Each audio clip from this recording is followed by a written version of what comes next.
Welcome to the Matters Podcast, where combat sports, mindset, and real-life lessons collide.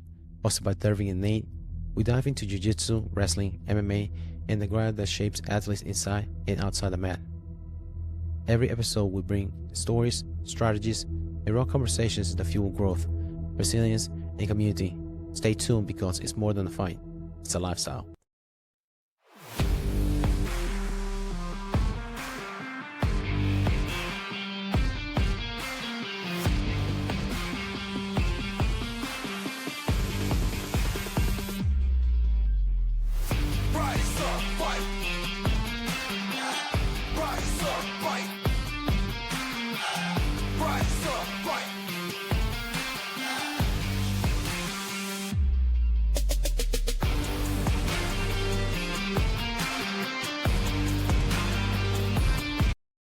What's going on, everybody? Welcome back to the show. I'm your host, and joining across the mic, as always, is my guy, Nate. Man, we have an absolute monster of an episode lined up for you today. We're breaking down the aftermath of UFC 330, looking ahead of Legends' final walk with Cyborg retirement fight this weekend, and doing a full preview of UFC BJJ 10, streaming live tomorrow from Meta Apex. Nate, before we get into a tactical breakdown, Islam Garry, well, according to what you heard, give us a 30 seconds hot take of UFC 330 as a whole. Do you think you live up to the expectation or the hype? Well, I mean, so I didn't watch it, but based on everything I'm hearing about it after the fact and how long I'm hearing about it after the fact, I feel like it probably did. I hear plenty of talk from Ian still and Islam as well. You know, that was a banger of a fight I've heard. And then, I mean, they're not the only ones we're talking about. The Mackenzie Dern, Gillian Robertson, which maybe that one's getting some attention for the wrong reasons, but yeah, I would say it was a packed card regardless. Yeah, no doubt. I mean, we got a lot of dynamic grappling adjustment, like you said. We had historic record-breaking moments, explicit retirement ultimatums for one of the fighters, and even a referee was taken out during one of the fights. So sit back, lock in, and let's get straight to it.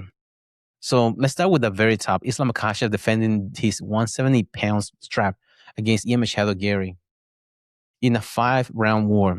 Islam got a unanimous decision victory 49-46, 49-46, and 48-47. But man, Garry gave him problem, like you said. Earlier in the round, it seems like the game plan for Garry was he was staying directly in front of Islam earlier in less a combination of smoothly. But come on, Ian Garry was throwing in the first and second round, he was throwing high kicks, but he wasn't head-hunted, but he was intentionally throwing them to where Islam's forearm. So he'd be able to drain his grip in his grappling, for his grappling exchanges and for punches as well. You'd be able to take out that forearm. It's hard. You know, when you, especially in the gi, how many times do your grips just wear out? So imagine getting hit on the forearm throughout the fight for 10 minutes. Yeah, you can imagine when you're trying to get a takedown, your freaking arms are freaking gone. But Garry actually ended up abandoning those high kicks in round 3. In round 3 was where the ultimate turned into scramble fest. But Garry was able to stop Islam takedown with a sit-out during the high crush. And then out of that engage, when they disengaged, Islam was able to catch it with a head kick that dropped Ian. And now shifted the momentum, but what take Garry's defensive wrestling early on, specifically his ability to scramble out of that crackdown. I don't know what the crackdown position is. When the high crotch, you usually try to take down that person just sit. And that crackdown is a position when you try to use the end of the lever of that leg to be able to cover both hips of the guy that you're trying to take down. But Machado was able to cut the corner and get behind the shoulder of Islam and be able to keep him down. And that's why he was able to defend those takedowns.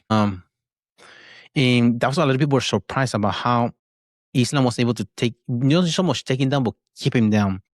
As he was able to do other fighters at 155. And the 145-pounder, of course, Alexander Volkanovski is a smaller guy. He should be able to do that. But now he's at 170. He was able to do the same thing with Ian Machado Garry, longer guy, trying to take him down. It seems like more of a challenge for him. And then you can literally hear Khabib in the corner screaming at Islam, like in the rounds. It's like in round 4, about get him down, get into the mat. You see it every time Khabib, get him to the ground, get him down. But Islam wasn't able, he was struggling. The first round, he was able to get his back, but he was able to take him to the ground. He just kept him against the cage. Not so much get him down, but because that right there, it wears you out too. Target somebody down, and you can't take their back. So it's difficult. So Islam made a critical adjustment. Instead of shooting straight in, he started covering Ian Gary's both hips, because when you go for a high cross, you should try to get the one hip. Most able to cover in like the crack up, should get both hips, and that's able to get him down. Then after that, he was trying to get another high crotch, and Islam was able to get a big crotch lift that usually DC does. Whenever they try and get somebody down, they try to wiggle out, so from there just lift. Another instant was whenever it was head, I can't remember, it was an underhook that he had on Makhachev, and Makhachev was able to do a headlock throw and get Gary, because it looked like he had a good position on Islam, but Islam was just literally just, they call it 5-point throw in wrestling. He was just to getting on his back, and literally you see his not so much momentum, but he's freaking. You feel like, what is that? It's not really so much momentum. You will just leave your body. When then you feel that you're like, finally be able to a little victory within the match, and just get tossed on your ass. It's like, fuck. Right. But after that, the Gary was able to pop right back up, which is also takes away from Islam Makhachev. Kind of like, I don't know if you've seen that Rocky movie in which Apollo is beating the shit out of Rocky, and Rocky just keep coming back. That also breaks the other person's will, because like, dude, I'm beating the shit out of this person, still coming back up. So it's just like, he's still in your head, like, what the fuck? And that's, I think, that not so much was beating Makhachev in the car, but also conditioning wise, because stress. Because trying, like, it puts that stress on you because you're doing the correct things, but the person keeps coming back. And it seems like Ian Machado had better conditioning, because in round 4 and 5, Machado looked like the fresher guy in those last 2 rounds, because he was able to get him down, but he's able to get up regardless. That's impressive with Islam being the defender. Yeah. But then at the end, he was able to get the back of Machado and get a body triangle, and that's able to finish that fight, because that's a dominant position to finish in without putting yourself in too much danger. Post-fight, Islam, he broke with this fight. He broke Anderson Silva's record of his 17th consecutive UFC win. He has dominated 155-pound weight class. Now, this is the first time he defended the 170-pound weight class. But he was super candid, but he admitted that he felt challenged. He always says that he's a Russian. He'll fight hard from the beginning to the end. But he also said that he needs to gain more size and power to truly rule the welterweight division. Now, I have 2 questions for you. Based off breaking the consecutive record of most wins in the UFC and being a 2-weight class, where do you think he ranks among the pound for pound all-time GOATs? He's got to be up there, because his competition is up there too. Yeah, absolutely. Because you had GSP. GSP was one of the GOATs. He's a 2-division champion. He fought Michael Bisping to become 185-pound champion, but he never defended the 185-pound belt as a 2-division champion. Then you have Jon Jones. Jon Jones is considered the GOAT, asterisk, because PEDs, but he defended the title at heavyweight, but he also was an older Stipe Miocic that he fought. Yes. Yeah. Compared to Islam Makhachev, he's fighting somebody bigger than him. I can't remember if Gary. I'm pretty sure Gary's younger than him as well, and bigger guy. Pretty sure, yeah. So that's the difference, and be able to win with a dominant fashion. Even though the last few rounds didn't seem as much dominant, but he was able to win the first 3 rounds. So he has, as long as he didn't get finished in the last 2, he had the fight in the bag. Yeah. It's actually quite a large age difference. Ian is 28 and Islam is 34. Yeah. So, I mean, that is a big challenge. Going somebody Yep. younger than you and bigger than you. And yeah, considered in his prime. Right. For sure. Compared to Islam. Where do you rank him in the pound for pound GOAT? It's hard because I'm definitely biased. He's not my favorite by any means, but he's up there. Yeah, I mean, undeniably up there. Most consecutive. He's defended his title. Man. Look who he beat too. Exactly. That's Dustin the thing. Poirier, It's not Justin like Gaethje, and submitted Oliveira. Yeah, he's got to be up at least top 3. Mm-hmm. Yeah, because I mean, I consider Mighty Mouse is the GOAT. Technique wise, but also the competition wasn't as big as it was with these other guys. Because Jon Jones had asterisk, by the way, but he went against guys that were Shogun Rua, Rampage Jackson, Glover Teixeira, DC, Cyril Gane, current interim champion. Stipe Miocic was the most wins at heavyweight as a champion. Who else do you have in there? Alexander Gustafsson. So many other guys that he beat along the way when they were in their prime. But Pete is that one asterisk that will put on him as far as it goes. He has a really tough schedule when it comes to fighter. Beat Belfort on TRT, rip his arm in that fight. West Linn, Oregon, undisputed and undefeated Chael Sonnen. He beat him. Dan Henderson, that he's supposed to fight. I don't think they ever fought, but that's another one that he's supposed to fight. But I think Islam Makhachev, he flies on the radar as one of the GOATs because it seems like he's on the Khabib's shadow, perhaps. Yeah, I would say it just, yeah. I feel like Khabib was more dominant. He just didn't do it for long. Mm-hmm. It's the only one that retired undefeated. Speaking of that camp, he with this win, I think the record combined of wins 102 fights.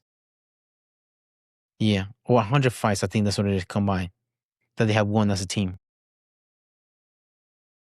Him, Khabib, Usman, Nurmagomedov, and I can't remember what's the other one in PFL. I'll come in the same camp. 100 wins. That's dominant. Those Russians, they look relentless. And this PFL card that's coming on this weekend that we'll talk about later regarding Chris Cyborg, that's all the Russians, 170, 155 pounds Russians. That, dude, like he said, Russians. Going back to the Islam conversation, he said that he wanted a title eliminator between Joaquin Buckley, Carlos Prates, or Michael Morales next. Who do you think actually poses the biggest threat out of those three at 170? What are you thinking there? Michael Morales seems like on the radar. I don't think Joaquin Buckley is up there yet. But Carlos Prates is on a freaking tear. Smoking cigarettes and kicking ass. That's what he's doing. Beating the fuck out of Eve. The only one guy that beat him was Ian Machado Garry, beat Carlos Prates. But Carlos Prates is a freaking Muay Thai guy. I don't know how his grappling is. That's the only question when it comes to Carlos Prates. But man, dude, he puts on that pace. Who did he beat the fuck out of last time? Carlos Prates. Because he had to go overseas to fight in that fight. Jack Della Maddalena. He beat in the third round. He beat Geoff Neal after Machado Garry beat him. He beat Leon Edwards, knocked him out in the second round. Excuse me. And then he beat Jack Della Maddalena, former two champions right there. Leon Edwards and Jack Della Maddalena back to back. Finish him, striking. So, I mean, he seems to be the candidate for that. But if it comes to striking. But his grappling is questionable because it is a Russian that he will be facing. So, yeah. The competition seems to be strikers right now, but. And a lot of people don't think about Islam as a striker, but his initial discipline, I think, was Taekwondo as a kid. Yeah. Then he went into Sambo. Okay. I did not know that. So, I mean, that counts for something as far as striking, the striking base. Yeah, the interest in the study in it, probably. Mm-hmm. As early dexterity that you learn as a kid. Mm-hmm.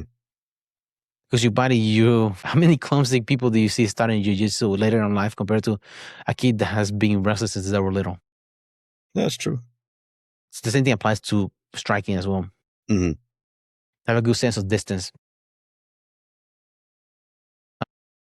But yet, when it comes to Michael Morales, is he undefeated? Yeah, he's undefeated in the UFC 7-0.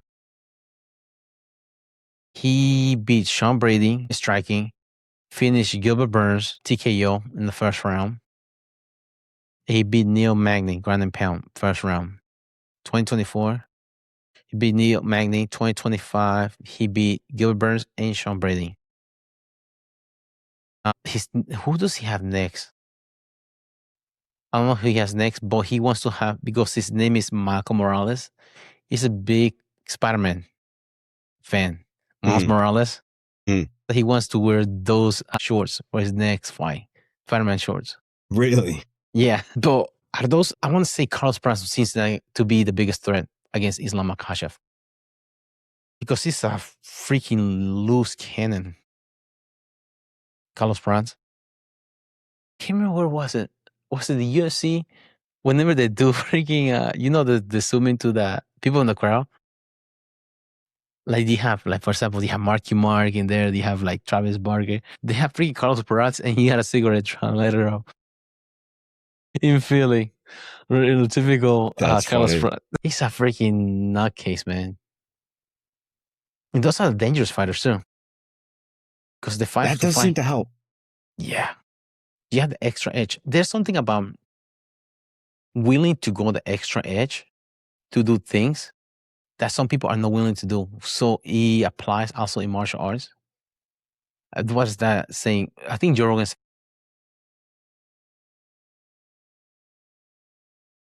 Yeah.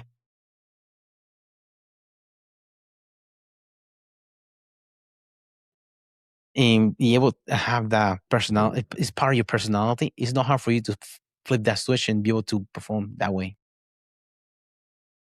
Be able to do things like that. Yeah, true. I'm curious. Yeah, I mean, it's an interesting one because, there's people that have that switch, you could say. But I don't think that the Russians would be too hesitant to, flip that switch either. Islam, I feel like the way they train really counters that. You know what I mean? Mm-hmm.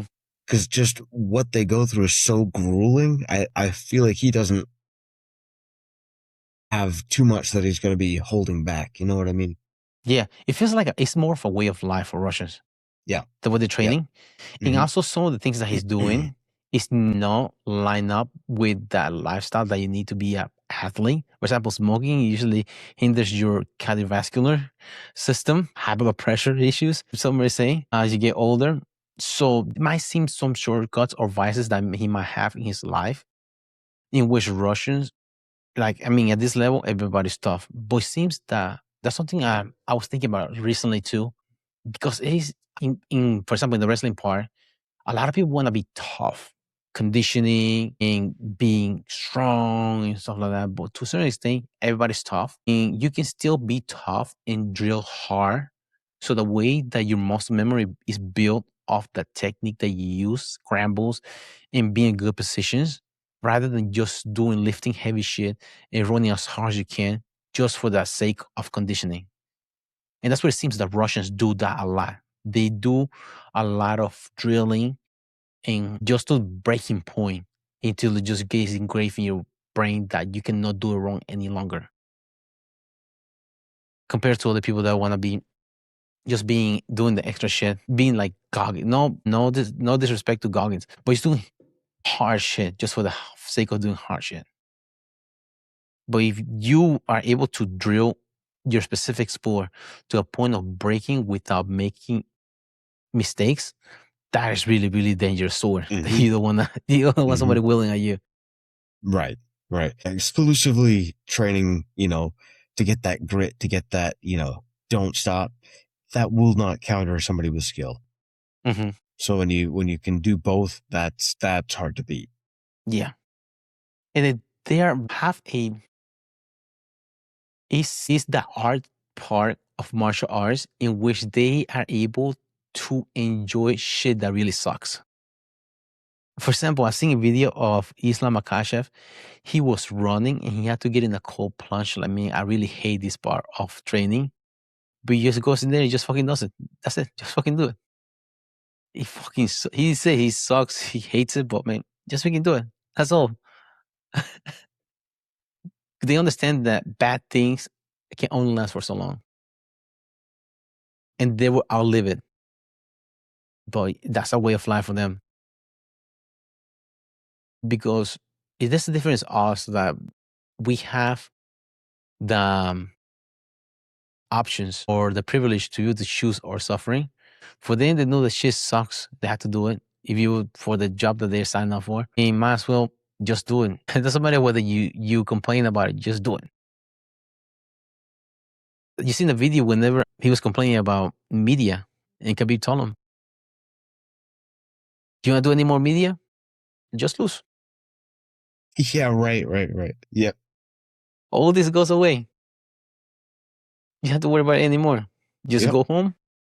You can fix this problem. Yeah, if that's your biggest problem that you really have right now is doing media, it's okay. You just go out there and lose. That's simple. And that's a way of life for them. Just it sucks, but man, it's part of the job you have to do. And not everybody, if you're able to adjust to that mentality that they do, man, you can go a long way in whatever you want to do. Embrace the suck, which is that a lot of wrestlers they do. They are taught that enjoy the suck. I know you've seen a video recently.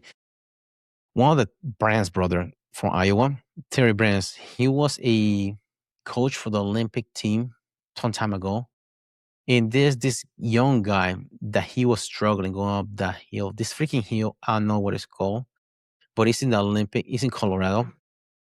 I think it's like 2.1 miles all uphill. And you had to run. And he had him doing sprints. This young guy by the name of Daniel Cormier was in the team. And Terry was telling him, DC was telling him, no, this is as fast as you can. I can go. I said, no, this is as fast as you think you can go. I know you can go faster. You can go. This is what your body telling you about it. Body can go harder than this. You can go. You're not enjoying this. You're supposed to embrace. This is a privilege. You're supposed to embrace it. You're pushing it away. If you embrace it, you do as hard as you can, then you'll be able to enjoy this lifestyle. It's not about you pushing it. It's the resistance you're creating yourself from greatness. You can be great if you're able to accept this and just push hard because your body can go harder. You just don't know. You just put a regulator, and that's a way that he explained to them. You have to enjoy this, the extra work. That's why Cejudo was able to get great because he was able to make him do stuff that sucked really bad even after practice. Because everybody has a 2-hour practice block when they train. But what you're willing to do after that practice over, take 15 minutes to do some conditioning, get better at something, get better at one technique that you struggle during your practice. And that's just compound interest along. It adds up throughout the year or during that training cycle. That you want like other people that are in your team that are not willing to put in that time. That he talks about that. But if you're able to enjoy, if at the very least embrace that grind, you'll be surprised how good you get. Anything. Yeah.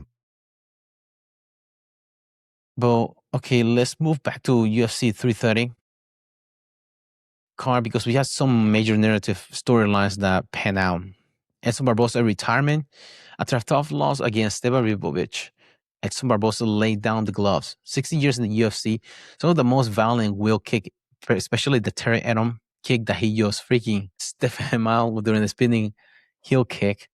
body shot KOs, especially against Dan Hooker. He just throwing liver kicks and body shots that just freaking was folding Hooker. Nate, where does Barboza rank for you in terms of pure fan favorites of the sport? I mean, it's one of those guys that I know has been, around. I can't say he's ever been like a focus of mine. So one of those guys, you know him when you see him, but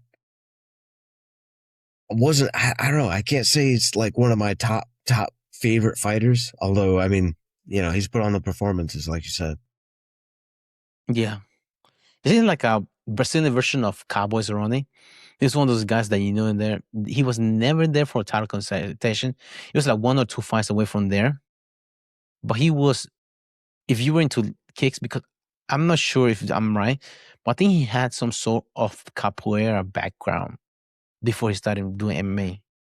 That's easy to do those nasty kicks. He has a freaking wicked fast switch kick. Whenever he just hit you, bang, he'll snap you into that switch kick. And then that's where his liver kick came from, that switch kick.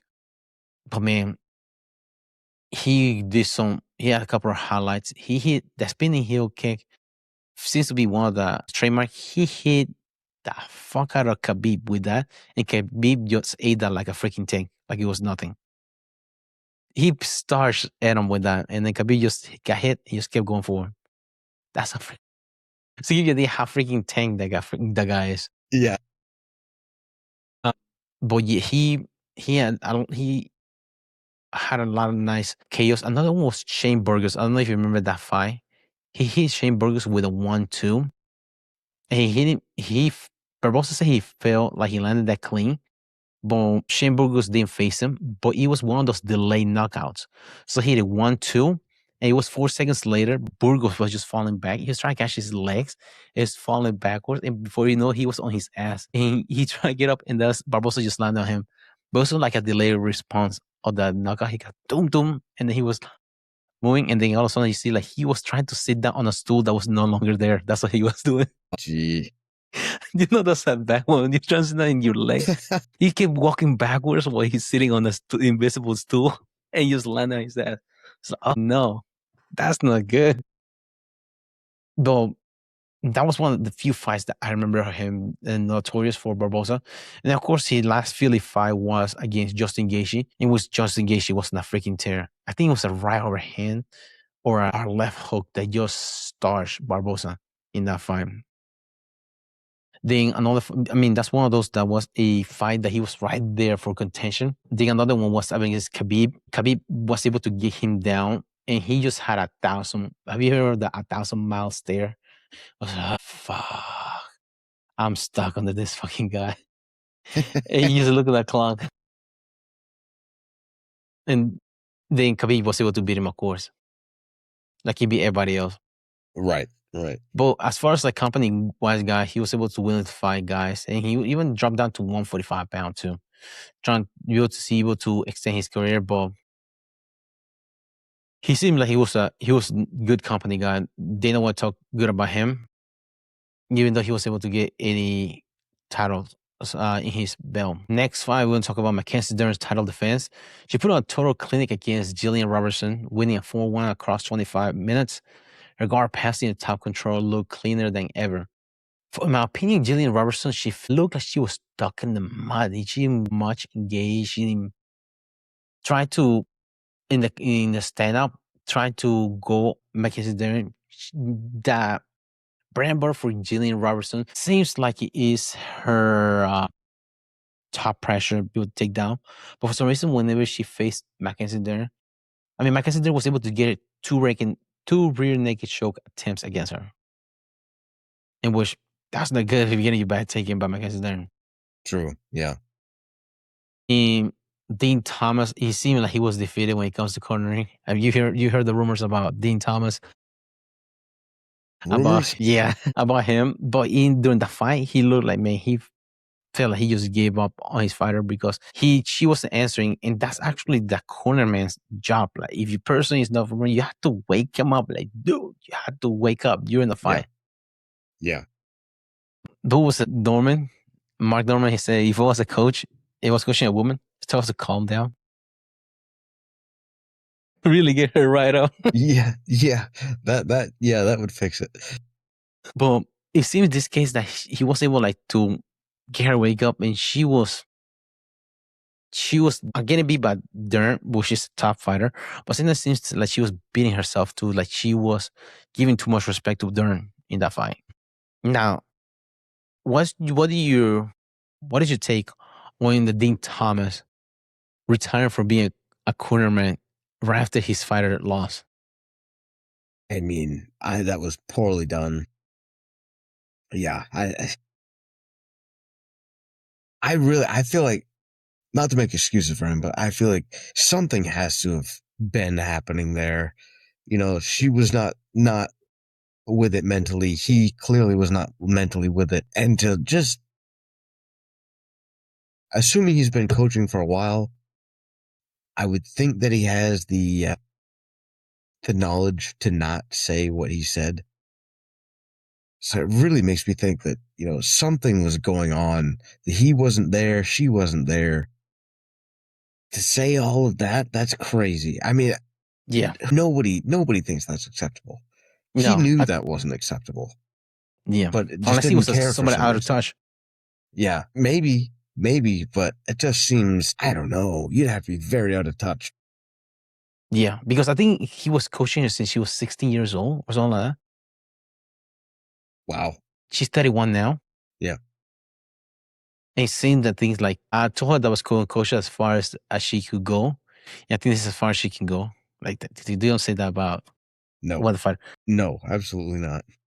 And I think he has his own gym. So he has all the fighters that he coaches. But he says he's not retiring for coaching. He's retiring for cornering fighters. Interesting. Uh-huh.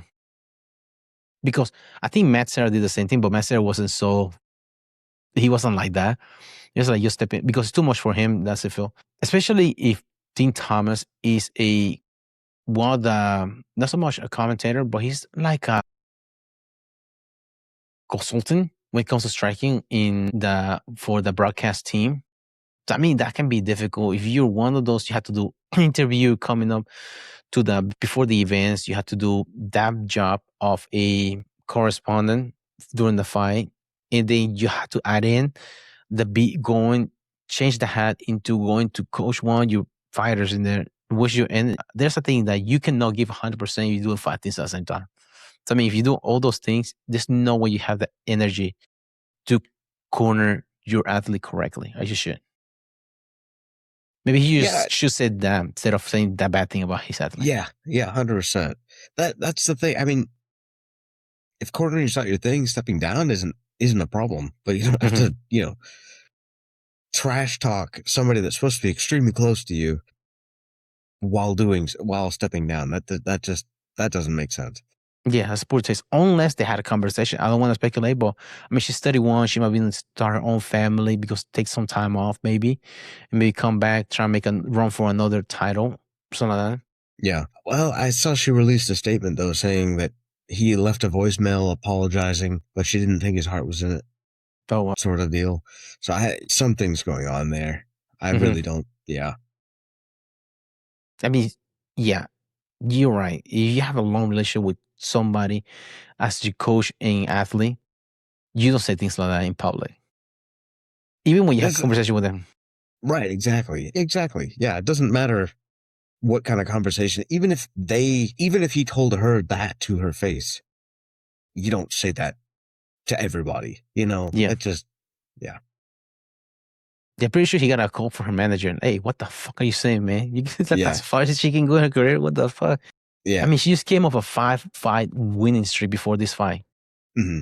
You cannot say she went against Mackenzie Dern, she lost against Mackenzie Dern. This is the end of her career. She still has something left in her tank. What will you see her as a team? Where do you think she should go if this doesn't pan out with Dean Thomas? I don't know. I don't know. I don't know where she goes. I don't know what her plans are. Mm-hmm. Because the girls divisions as far as champions, they don't really seem to be having a big camp. For example, Mackenzie Dern, she goes to Cejudo, she goes to Atos, she trains on the Jason Perillo for the striking, which Jason Perillo doesn't take many fighters. Then you have Valentina Shevchenko, she's all over the freaking world, training wherever. They don't have a big team. The only one I think has a big team is Kayla Harrison, American Top Team, that she has Mike Brown as one of the coaches in there. But the women's, they don't seem to have a big camp when it comes to being successful. All the champions currently. Even Alexa Grasso, she has her own team. Well, Diego Lopez was in there, but I think he left. He's in Oklahoma now.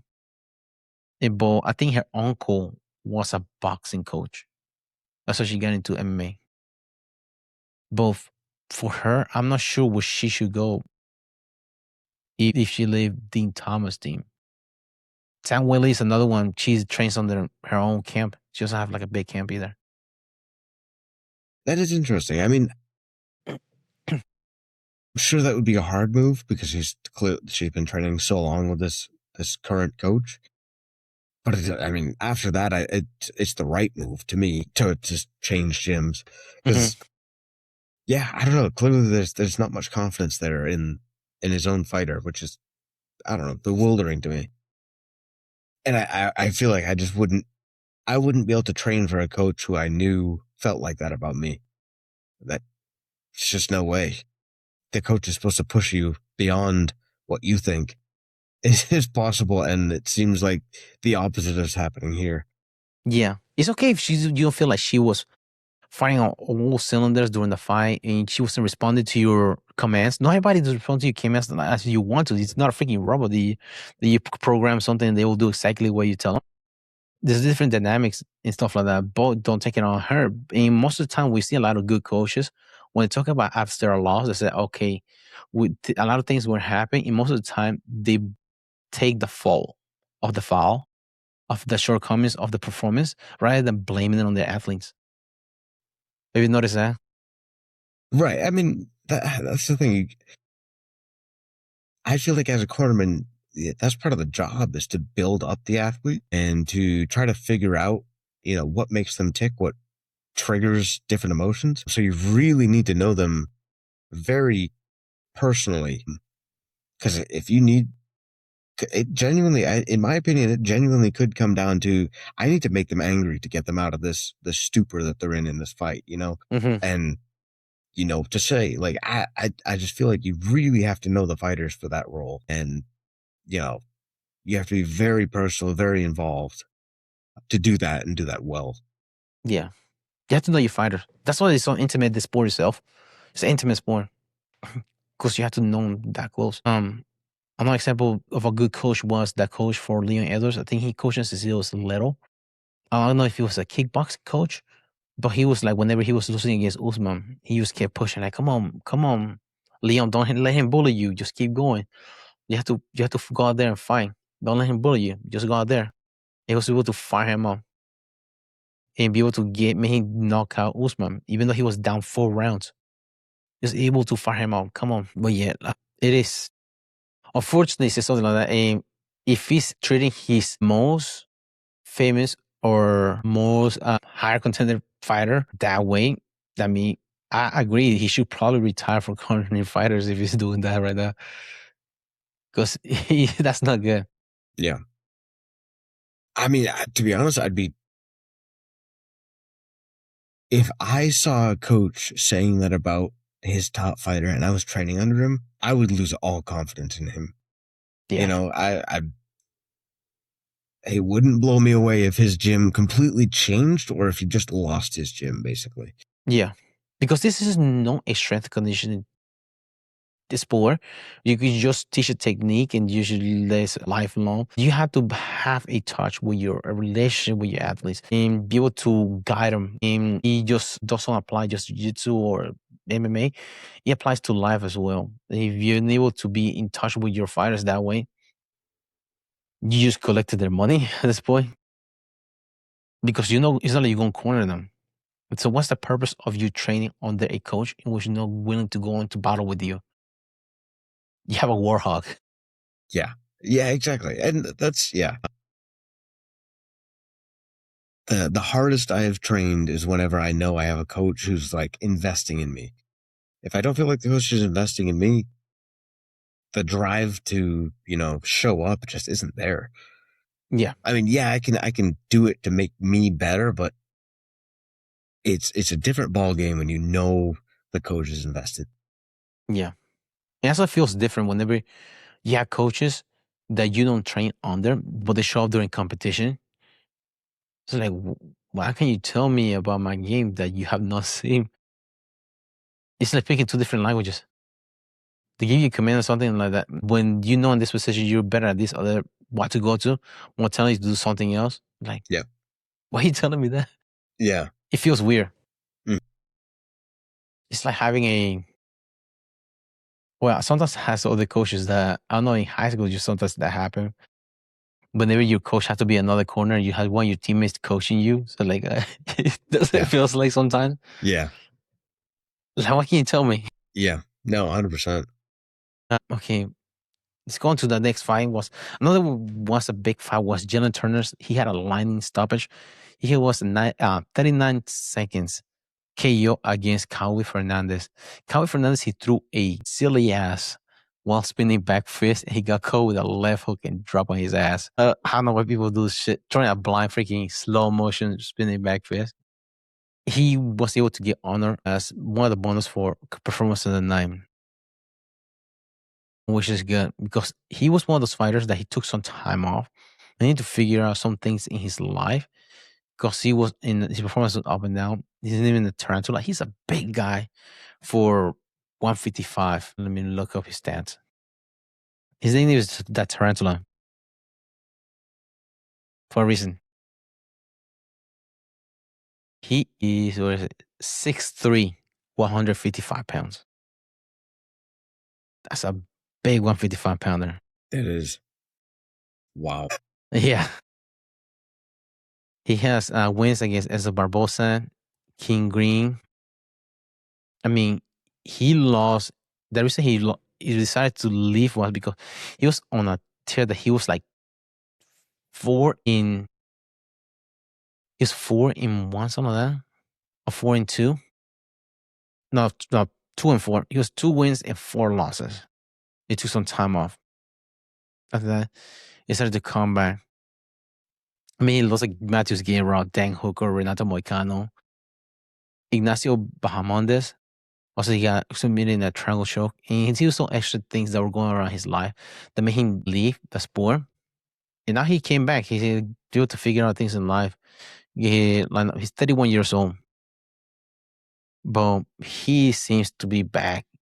And like he's more of a religious person now. If in which then Joe Rogan was saying maybe make him more docile, he won't be able to pull the trigger to go for violence wise. But that doesn't seem to be the case. He was to get a freaking 39 seconds knock on somebody. Starch him. Well, he seems that he wants to go against a rank guy next. So now let me run through the prelims highlights because the undercard was also straight madness. Now Jeremiah Wells, that's the first fight of the night versus Miktebek Orolbe. Wells, he was a massive underdog against a minus 900 favorite. How freaking nuts is that of an odd? Minus 900 Orolbe. Orolbe was winning the first 2 rounds. He was trying to go for, hit by a straight. He got a little wobble. He started to go for a single.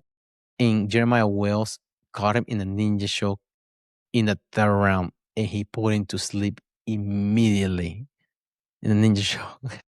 Now, it's a minus 900 because Orolbe is 20 years old. Jeremiah Wells is 39 years old. And he's from Pennsylvania, Philadelphia. But Wells was able to put it to sleep standing up. Now, he snagged a performance bonus, and during the post-fight, he dropped a ball that if he doesn't get a rank opponent next, he's considering calling it a career. He's decided to retire. I mean, he's 39 years old. Yeah, true. His window's pretty limited anyway, so yeah, he might as well try to, roll the dice and bet that he gets a ranked opponent. That's interesting. Yeah, especially being the first fight of the card. Yeah. Yeah. That says a lot about where you are in the ranking wise. He fights a welterweight 170. That's a stack card. I mean, stack division as well. Another fight that happened in the prelims was Dante Johnson. He was finished Eric Machado in round 1, but when the referee tried to stop him, he came from behind and he threw an elbow up. He clipped the referee, and the referee landed on top of him. So that's how he was to stop the fight. But I would think we considered two KOs for that night. It should be progress. What do you think? I mean, yeah, it's got to count. Yeah, fair enough, man. Count 2 right there. Deal double kill. Oh yeah, I seen a video on Twitter where one of the other referees was helping the referee walk out of the cage because he got rocked. Oh man! And the thing about it, Dante Johnson didn't even know that he knocked out the referee. He just felt like the referee landed. You know, sometimes they try to separate you and they push you. So he just landed on top of him. So he thought that he was just like pushing him to like separate him to, but yeah, he should have landed on top of him. Oh, no, that's embarrassing for the referee too. Yeah. Yeah. Now another Johnson that was fighting that night, Charles Johnson, he took a 4 days notice, pulled off an incredible Scottish twister submission against the top prospect in Daniel El Chapino Marcos. I think this is the second Scottish twister that happened in the organization. He was awesome. Sidetrack. He was training in Jordan Burroughs Wrestling Club for this fight. Getting ready. It's one of the because it's right there in Philadelphia. Boom. I mean, I don't know if you've seen Charles Johnson. He's the guy that he has a weird haircut. He has all this bulb on the back. He has a faded out. Yeah. Yeah. What the weirdest freaking haircut. I mean, that's a wild man right there. But he was able to get a Scottish twister. But he was able to hit it off. You know how many times you get a body triangle and somebody tries to turn on you to be able to get in guard? So what he did when he tried to do that, he pulled the far shoulder and be able to pull the Scottish twister on him. It's like, oh, what a mistake. You don't do that. A submission. Scottish twister was like fairly recently, wasn't it? Within a year or so. Yeah. I mean, look it up. Yeah, it was not long ago. I'm not showing up most of his hairs. But yeah, the other one was fairly recent. Let me type it here. The first one was in June. It's Murtasali Magomedov. So he the Scottish twister. So yeah, it was 2 months ago. Seems like one of those things. You remember I told you about that book of The Rise of Superman, in which people do things that seems to be impossible to do. For example, the 900 that Tony Hawk did back in the day. And nobody ever think about doing that before. But now, like kids in that freaking park, they just pull it off like it's nothing. Do you think that's going to be the new thing here in the UFC, the Scottish twister and the pad Thai, the Paddy the Batty submission? People try and go for? I mean, yeah, it's probably one of those submissions that's kind of been brought to light because it's a fairly common situation, right? And it's a counter to that. So yeah, it kind of makes sense. People have seen it, and now they're going to be looking for it more. Yeah. Now, this is coming, right? One of the most famous instructional in BJJ fanatics is octopus guard. Is there going to be a game of take a shot every time somebody goes for octopus guard at ADCC? Game of doing what? Taking the shot every time you see octopus guard in ADCC? Maybe, yeah. So many people do you think they will be able to pull that octopus guard in there? I'm sure it's going to be all over the place. Yeah. Because that's a common position as well that not a lot of people go for.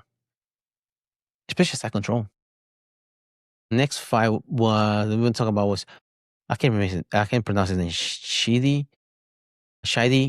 Yukoni. He fought through an immense grief after losing his coach right before the event. He was able to dig deep and beat Joel Alvarez. He's primarily a Muay Thai guy. That has to be rough. Your coach passing away right before your match. for sure don't hire freaking Dean Thomas. Or do. Yeah. You want to get rid of him. That guy's the kiss of death when it comes to coaches. But yeah, that has to be rough because not everybody he was able to pull a win. I think the same thing happened to Anthony Smith in his last fight. His coach passed away before he went out there. He's a lifelong coach that he trained under in Nebraska. But yeah, that has to be rough, be able to go out there and perform because you just perform more than just your coach. You perform for your family. But also the coach, if you had a long relationship with them, they're part of your family as well. So it had to be rough. But congratulations to him, be able to perform as well as he did. Another weird fight that happened was Trishan Gore versus Vicente Luque. Trishan Gore, during one of the sequence of the fight, Vicente Luque went for a flying knee and he knocked one of Trishan Gore's tooth out of his mouth. I think one of his coaches was holding his hand, but Trishan Gore was able to win the fight. But he got his tooth knocked the fuck out of it. What do you do if you're in a fight that happens to you? If I can, probably hand it to a corpsman and continue on. The amount of work that they put into these fights, I don't think I would quit for that. I think that would be the last thing on my. Yeah. Yeah, just keep going, man. How do you stop the bleeding, though? Probably swallow it. You know, it's like, dude, because sometimes there's that freaking bleeding because your blood is pumping like crazy. Yeah.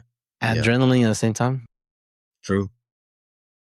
But that had to be weird. Out of those, tooth wouldn't be so bad. Other injuries there are probably, but for example, Barboza, he split his chin on his leg. He had an open gash on his leg from the kick. He still was able to go out there and start kicking like, oh my God. Because there's not much muscle in front of that part of your leg. So easy to open up. Yep. That's a blade behind the skin. Yeah. Dude, when that adrenaline comes down, I don't know how you'll be able to walk out of there. Yeah. No, I'm sure he felt that. It looks like staples, kind of. You know, sometimes you're able to sew it. That one looked like a staple injury. You have to staple it together. I think the worst one I've seen, though, is that guy that lost his finger. Yes. Oh my God, that would end the fight for me for sure. No doubt. I would be so done. What would you do? You see your freaking finger with it? Dude, oh my God. I would not be calm. Dude, like, what the fuck is finger go? Somebody needs to grab that, put it on ice. We're out of here. Did you know how it happened? Did it? Something with the glove? He was trying to block overhand right. And the guy got his finger. But God. yeah, when I found out it wasn't flying, it was inside the glove whenever he found it later on. The thing was inside the glove. Oh my. Yeah. Can you imagine the freaking pain on that thing? Yeah. Man, yeah. Yeah, how do you put that thing together?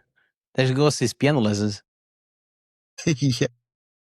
Another weird thing that happened during the event this past weekend was hurting crowd reactions. Do you hear about that? Every time that Bruce Buffer introduced Herding, the Philly crowd, they started booing him. Yeah. Do you think this is clearly aftershock from the recent Alex Pereira referee controversy? Yeah, it's gotta be. Paul Tan has spoken. Because of him getting all the lashback for him. Yeah. Well, that's the thing. It's been brought up.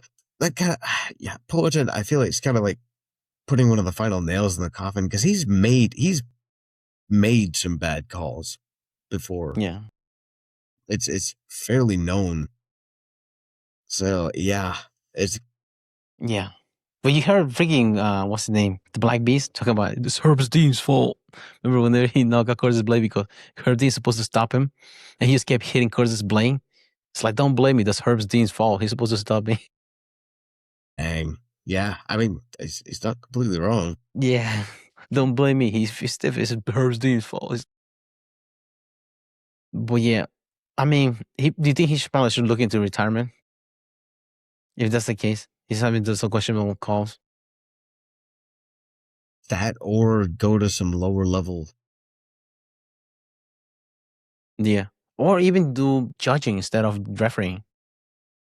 Because judging is not so much live actions, be rather on top of the action. Or just be one of the referees that initially just grease up the fighter, saying check for nails, stuff like that. And also be for a advisor for some of the other new referees if he has the knowledge for him. So he had to be that much of a live action situation decisions that he had to do. Take away some of the heat from him. Right. Yeah. Because I mean, I get it. He's got to make his money, right? So yeah, there's that. But yeah, that's true. There are other roles to fill that are less in the spotlight. Yeah. And the crazy thing, I think he does a referee seminar too. He has his own school for newer referees, because I remember him talking about that he does classes for that. Which now, if he's getting booed, I don't know how many classes he used to do. But now transition from one legend to walking away from UFC 330 for another preparing for her final walk this weekend. Cyborg stepped into the case for her final contracted MMA bout at PFL Tampa, defending her PFL women's featherweight title against UFC veteran Kathleen Vieira. Cyborg's resume is untouchable. Champion in Strikeforce, Invicta, UFC, Bellator, and PFL. She's conquered every single era in women's featherweight MMA for the 2 decades. Nate, Gillian Vieira is a tough, gritty grappler who is coming with zero pressure in everything to gain, as a spoiler. Oof, that's tough. I mean, I can't imagine. I feel like there's probably a lot of artificial pressure on the last fight.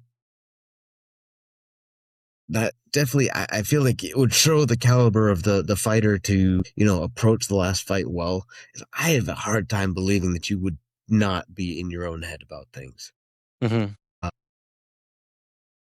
So I don't know. I mean, that's a hard one. You definitely get a call on your veterancy at that point.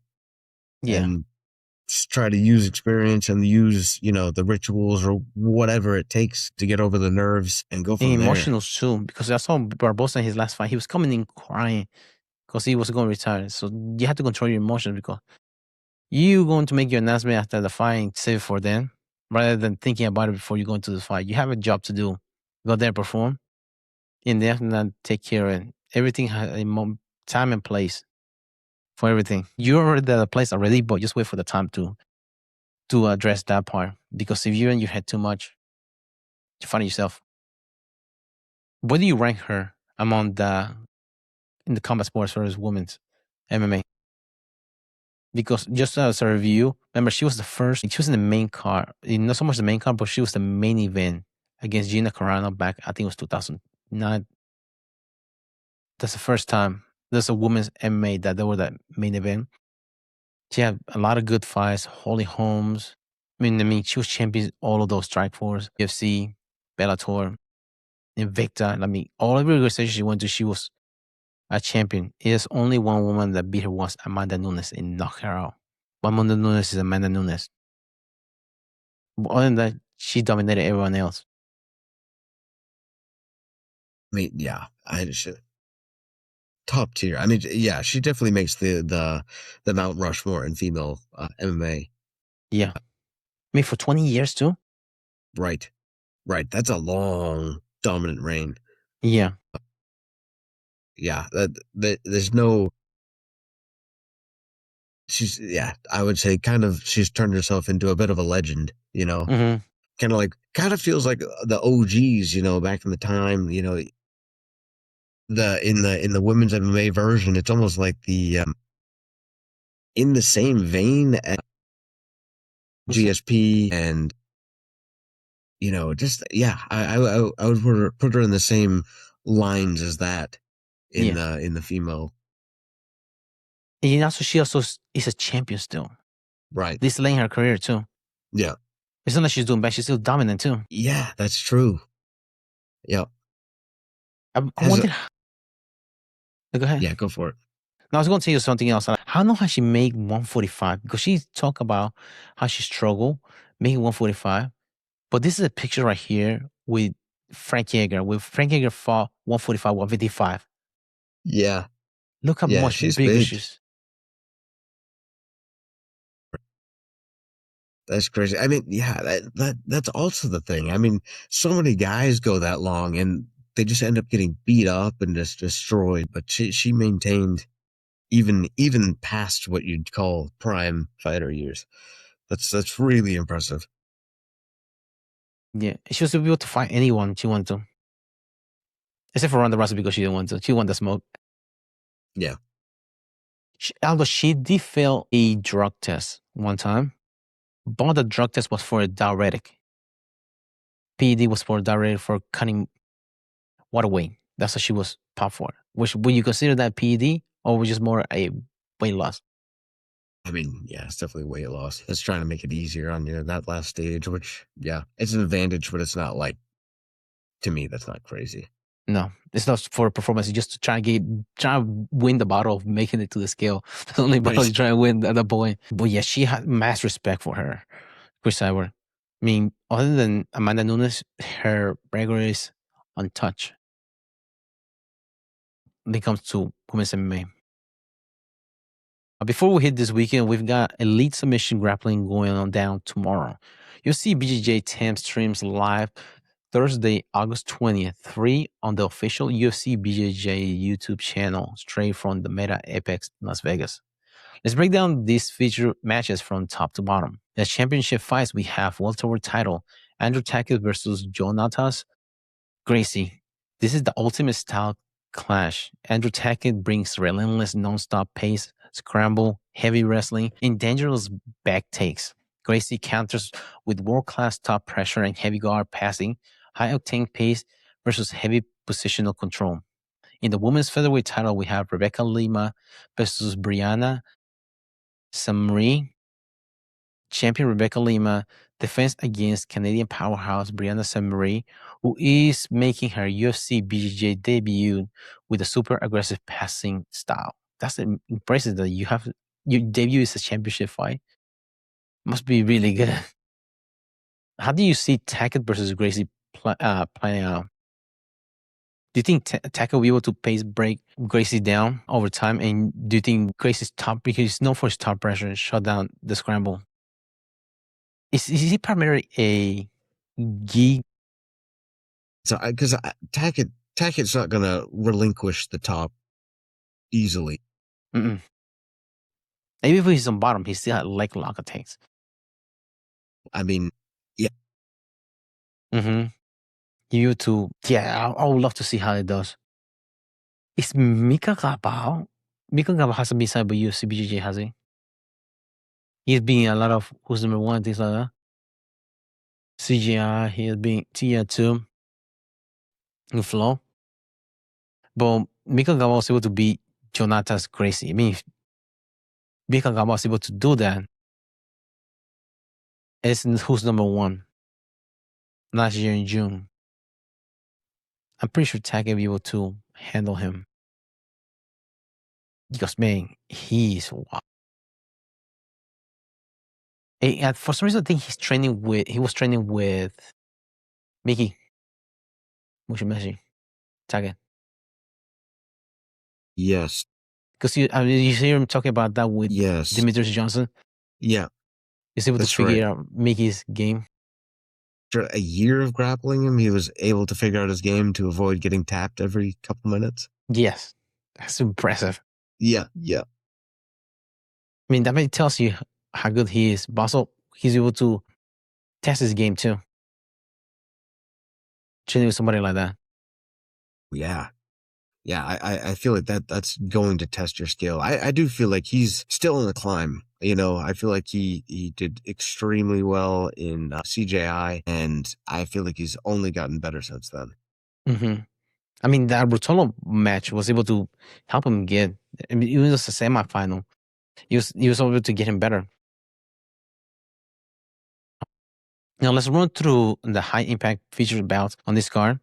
At middleweight, we have Wagner Rochas versus Andy Varela. Rochas' brutal python pressure and wrist locks against Varela's high-paced, chaotic scramble style. That's one of the matches I'm looking forward to. See if Wagner rushes because Varela, he has a crazy scramble style. I don't know if he has a kid on the way or not. Nothing about Canuto. But Andy Varela, he has a nice scrambling. But Wagner Russian, he doesn't get submitted. Even if he's in a bad position. You saw in CGI, he still doesn't. He lost did he get a tooth chip? Speaking of tooth, did he get a tooth chip or a tooth loss in the last CGI too? He did. I almost think he did, yeah. Yeah, I remember his mom, he wanted to was just crack. But he's somebody that doesn't, don't give up. He was in bad position. I think he got in a rear naked show stuck and he wasn't submitting. He wasn't tapping out. Which is crazy. Then another middleweight match they have is William Tackett versus Fedor Nikolov. The older Tackett brothers bring elite leg lock chains in physical wrestling in a submit at all cost matchup. Women's strawweight, we have Anna Lima versus Danielle Kelly. Danielle Kelly guard retention and leg lock threats against Anna Lima's top passing game. At bantamweight, we have Maurice Ramirez versus Jalin Turner. 20-year-old black belt world champion Fernandes looking for explosive back takes. In tournament, in feature matches, we have bantamweight champion Cassia Mora that she beat Fiona Davis, stepping down to flyweight against Breastic in the flyweight Grand Prix.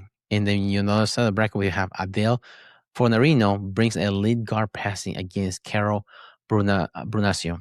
Now, Nate, aside the main event, which matchup in UFC BJJ 10 are you circling as your must-watch sleeper fight? Which ones are you looking forward to? I'm looking for the Wagner Russia versus Varela, for sure. Yeah. Because Wagner Russia, he's older, but he's still game regardless. Yeah. He embraced the chaos like a freaking phoenix in the fire. Even though he's coming from the ashes, he still embraces the fire and be able to just go through hell in bad positions. Hey man, those PEDs can really pull you through. Dude, he came on a freaking heart attack with a freaking PED. He's still doing that shit. Yeah, and he's still back at it. You live by the sword, you die by the sword. You live by the needle, you die by the needle. Well, dude, it is fun to watch him like be able to go out there and compete, even though with freaking younger athletes as well. Is he normally a middleweight? Because 185, I think he's a smaller guy for 185. I'm not sure. Because he is going against Mika Gabal whenever he was in ADCC. Yeah. That's true. Yeah. It's hard to call him a sleeper fight. I feel like he puts out every time. Yeah. And then another one thing, Cassia Mora, see how she performs at this different weight class. Because she's champion at bandweight. Now she's dropping down to flyweight. See how she does in there. Because chances that she'll probably go against Adele, which Adele, she's really good grappler. If she's able to beat Fiona Davis and beat Adele within a year, I'd be crazy. How old is Cassia Mora? Because she's young. 20 years old. She'd be able to beat Adele and Adele. I mean, Fiona and Adele in the same year. Dude, that's impressive. At 20 years old. Release that Kraken. Where's Helen? Yeah. Where's Helena? Yeah. Because it was the same age, right? I think so, yeah. This is showing here date of birth in topology. But she's young too. 18, 19. Although Helena's bigger, she's 145. Man, yeah, I don't think that's gonna happen. Because Helena is signed with one. So that's a dream matchup of chance happening, not happening. Just like Rotolo brothers, not going to UFC BJJ. Maybe one day, but also 145, and then Cassia Mora is 124.5 last weigh in. So it's not happening. But yeah, that's all for tonight, man. Let's wrap this back show today. From Islam Makhachev breaking the records UFC 330 to Chris Cyborg final historic walk and UFC BJJ tomorrow night. It's an incredible week to be a combat sport fan. Go ahead, Nate. Tell us where they can hear us, whether they want to hit a like and subscribe. Yeah, give us a listen on Spotify, YouTube, Amazon Music, iHeartRadio, and Apple Podcast. Give us a follow on Instagram. Let us know what you like and what you don't like. We'll see you guys next time. Thanks for tuning in to the Mad Matters Podcast. Don't forget to subscribe and follow us on Spotify, Apple Podcasts, iHeartRadio, Amazon Music, and YouTube so you never miss an episode. Drop us a review, share with your training partners, and keep rolling on and off the mat. Until next time, keep fighting, keep learning, keep growing.